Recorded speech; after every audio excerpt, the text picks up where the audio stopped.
Saudara, kita ke sorotan lain. Hotman Paris Hutapea resmi mundur sebagai pengacara ex-Jampitsus dalam kasus 3 korupsi besar dan tindak pidana pencucian uang. Sebelumnya, Hotman dinilai menghina profesi jurnalis dan dilaporkan ke Polda Metro Jaya oleh Persatuan Wartawan Indonesia.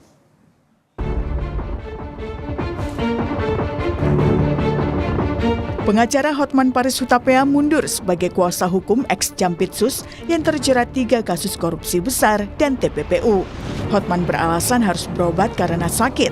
Pengunduran diri disampaikan Hotman usai pemeriksaan medis di Rumah Sakit Medistra, Jakarta Selatan.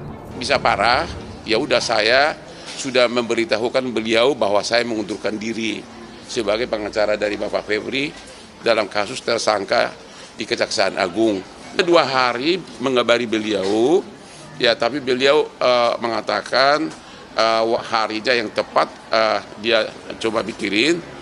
Tapi kalau begini gue nggak bisa lagi karena dokter Sikapur pun sudah marah-marah.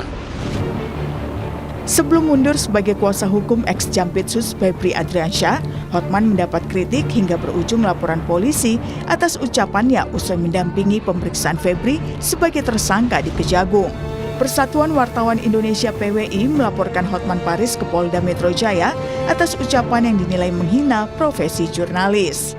Sebenarnya menyakiti hati, sekaligus menyinggung profesi wartawan ya.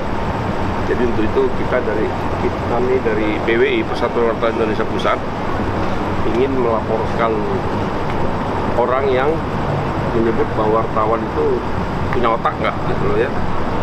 Seperti kita ketahui, wartawan itu cerdas-cerdas loh. Ini supaya ini diproses secara hukum agar terang benderang apa dibalik pernyataannya.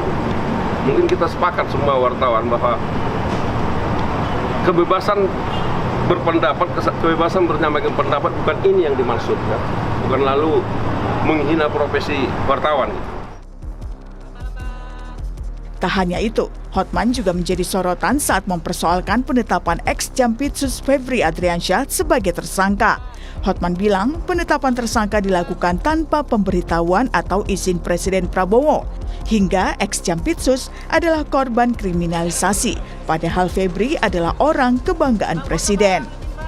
Meski Hotman mundur, kasus ex-Jampitsus Febri Adriansyah tetap berjalan di Kejagung. Dalam kasus dugaan tindak pidana pencucian uang, emas 74 kg dan uang tunai ratusan miliar yang ditemukan di rumahnya, penyidik memanggil 4 orang saksi, yakni FA, DR, NH, dan TS pada Rabu 22 Juli 2026. Namun Febri tidak hadir karena alasan kesehatan, sedangkan satu saksi lainnya, NH, tidak hadir tanpa pemberitahuan. Rencananya Jumat 24 Juli 2026, keduanya akan kembali dipanggil untuk diperiksa penyidik.